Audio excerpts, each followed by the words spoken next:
Hello all. ഈ വീഡിയോയിൽ പറയുന്നത് നമുക്ക് പ്രതിലിപിയിലെ ഒരു റൈറ്ററിൻ്റെ എങ്ങനെ സൂപ്പർ ഫാൻ ആകാം എന്നാണ്. ഈ സൂപ്പർ ഫാൻ എന്ന് പറയുന്നത് നമുക്ക് ഓരോ മാസം നമുക്കൊരാളുടെ സൂപ്പർ ഫാൻ ആകുകയാണെങ്കിൽ അയാൾ എഴുതിയിട്ടുള്ള എല്ലാ കഥകളും നമുക്ക് വായിക്കാൻ കഴിയും. അതായത് ലോക്കൊന്നും ഇല്ലാതെ എല്ലാ സ്റ്റോറിയുടെയും എല്ലാ പാർട്ടുകളും നമുക്ക് വായിക്കാൻ കഴിയും. അതെങ്ങനെയാണെന്ന് കാണിച്ചു തരാം. ഇപ്പോൾ താലി എന്ന് പറയുന്നത് എൻ്റെ സ്റ്റോറിയാണ്. അതിലെടുത്തിട്ട് ഇപ്പോൾ ശ്രീലക്ഷ്മി എന്നുള്ളതാണ് എൻ്റെ പ്രൊഫൈലിലേക്ക് പോകുമ്പോൾ ഇവിടെ രചയിതാവിനെ സബ്സ്ക്രൈബ് ചെയ്യൂ, രചനകളുടെ പുതിയ ഭാഗങ്ങൾ നേരത്തെ വായിക്കാനുള്ള ആക്സസും സൂപ്പർ ഫാൻ ബാഡ്ജും മറ്റും നേടൂ എന്നൊരു ഓപ്ഷൻ ഉണ്ട്. അതിൽ സബ്സ്ക്രൈബ് എന്നുള്ളത് തൊടുമ്പോൾ നമുക്ക് ഇങ്ങനെ സൂപ്പർ ഫാൻ ആകാമെന്നുള്ള ഓപ്ഷൻസ് വരും. അത് എന്തൊക്കെ ബെനിഫിറ്റ് ആണെന്ന് ചോദിച്ചാൽ തുടർക്കഥകളുടെ പുതിയ ഭാഗങ്ങൾ ആദ്യം വായിക്കാനുള്ള അവസരം ഉണ്ടാകും. അതോടൊപ്പം തന്നെ ബാഡ്ജിന് കിട്ടും.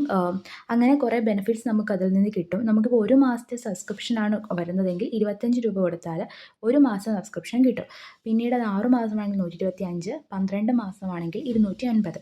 ഓർക്കുക, ഇതൊരു റൈറ്ററിൻ്റെ കാര്യം മാത്രമാണ്. ആ റൈറ്റർ എഴുതുന്ന കഥകളുടെ വായിക്കാനുള്ള അവകാശമാണിത്. അല്ലാതെ പ്രതിലിപിയിലുള്ള എല്ലാ കഥകളും വായിക്കാൻ സൂപ്പർ ഫാൻ ബാഡ്ജ് കൊണ്ട് കഴിയില്ല. സോ ഇങ്ങനെ നമുക്ക് ഒരെണ്ണം സെലക്ട് ചെയ്തിട്ട് സബ്സ്ക്രൈബ് ചെയ്യുന്ന ഒരു ഓപ്ഷൻ വരുവാണെങ്കിൽ നമുക്ക് ബാക്കി ഗൂഗിൾ പേ, പേടിഎം ത്രൂ അങ്ങനെ നമ്മൾ നോർമലി ഓൺലൈൻ പേയ്മെൻറ്റ് ചെയ്യുന്ന രീതിയിൽ നമുക്ക് പേയ്മെൻറ്റ് ചെയ്യാം. അതിനുശേഷം നമുക്ക് ഈ റൈറ്ററിൻ്റെ എല്ലാ സ്റ്റോറികളും, അതായത് ഇങ്ങനെ ഗോൾഡൻ ബാഡ്ജിൽ കിടക്കുന്ന ഫുൾ പ്രീമിയത്തിൽ കിടക്കുന്ന എല്ലാ സ്റ്റോറികളും നമുക്ക് വായിക്കാൻ കഴിയും. Okay, thank you.